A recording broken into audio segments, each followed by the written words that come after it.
മരണമെന്നത് നമ്മൾ വിശ്വസിക്കുന്നത് ജീവിതത്തിന്റെ അവസാനമാണെന്നാണ്. പക്ഷേ ചിലർക്കിതൊരു രോഗം മാത്രമാണ്. ഭാവിയുടെ ശാസ്ത്രം കൊണ്ട് മാറ്റാൻ പറ്റുന്ന ഒരു രോഗം. ഇപ്പോൾ നിങ്ങൾ കാണുന്ന സ്റ്റീൽ ടാങ്കുകൾക്കുള്ളിൽ മനുഷ്യരുണ്ട്. മരിച്ചവരല്ല, വിശ്രമിക്കുന്നവർ. ഏകദേശം 200ഓളം പേർ. -196°C തണുപ്പിൽ അവർ മരവിച്ച് കിടക്കുകയാണ്. 100 വർഷമോ 500 വർഷമോ കഴിഞ്ഞ് ശാസ്ത്രജ്ഞന്മാർ അവരെ ജീവിതത്തിലേക്ക് തിരികെ കൊണ്ടുവരുമെന്ന പ്രതീക്ഷയിൽ.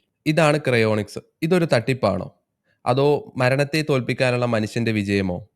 ടോക്ക് വിത്ത് റോണിക്സിൽ ഇന്ന് നോക്കാൻ പോകുന്നത് ഫ്രീസറിലിരിക്കുന്ന മനുഷ്യരെക്കുറിച്ചാണ്.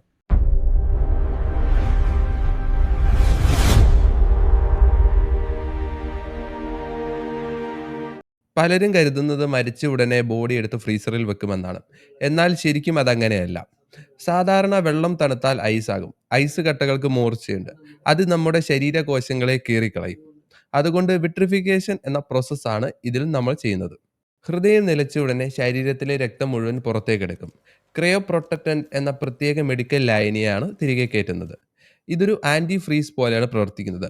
അതിനാൽ ശരീരത്തെ ഐസാക്കി മാറ്റില്ല, പകരം ഒരു ഗ്ലാസ് പോലെയാക്കി മാറ്റും. ഇതുകൊണ്ട് ശരീരം നൂറ്റാണ്ടുകളോളം കേടുകൂടാതെ സൂക്ഷിക്കാൻ സാധിക്കും. ഇതിനായി നമ്മൾ ഉപയോഗിക്കുന്നത് ലിക്വിഡ് നൈട്രജനാണ്. ഇത് ആർക്കൊക്കെ ചെയ്യാൻ പറ്റും? സ്വാഭാവികമായും പണക്കാർക്ക് മാത്രം. അമേരിക്കയിലെ ആൽക്കോർ ആണ് ഇതിലെ വമ്പന്മാർ. മുഴുവൻ ശരീരവും ഫ്രീസ് ചെയ്യാൻ ഏകദേശം 2 കോടി രൂപയോളമാണ് ചെലവ് വരുന്നത്. പണമില്ലാത്തവർക്ക് മറ്റൊരു ഓപ്ഷൻ കൂടിയുണ്ട്. Neuro preservation. അതായത് മനുഷ്യന്റെ തല മാത്രം മുറിച്ചെടുത്ത് ഫ്രീസ് ചെയ്യുക. ഭാവിയുടെ ടെക്നോളജിയിൽ പുതിയ ശരീരം നിർമ്മിക്കാമെന്നും ഈ തല അതുമായി ഘടിപ്പിക്കാമെന്നുമാണ് ഇവരുടെ വിശ്വാസം.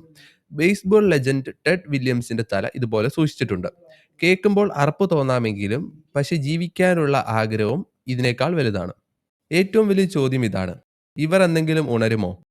ഇന്നത്തെ ശാസ്ത്രം അനുസരിച്ച് മരവിപ്പിച്ച ഒരാളെ തിരികെ കൊണ്ടുവരിക അസാധ്യമാണ്.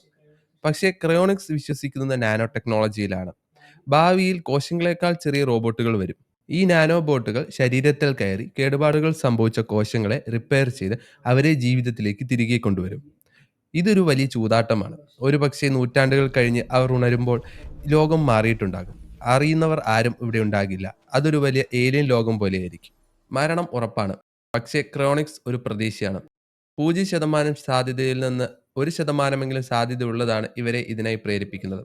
500 വർഷം കഴിഞ്ഞ് നിങ്ങൾക്ക് ഉണരാൻ ഒരു അവസരം ലഭിച്ചാൽ നിങ്ങൾ ഇതിനു വേണ്ടി ഫ്രീസ് ചെയ്യാൻ തയ്യാറാകുമോ? അതോ മരണം പ്രകൃതിയുടെ നിയമമാണെന്ന് പറഞ്ഞ് അംഗീകരിക്കുമോ? നിങ്ങളുടെ അഭിപ്രായം താഴെ കമന്റ് ചെയ്യുക. This is Ivin Jose signing of.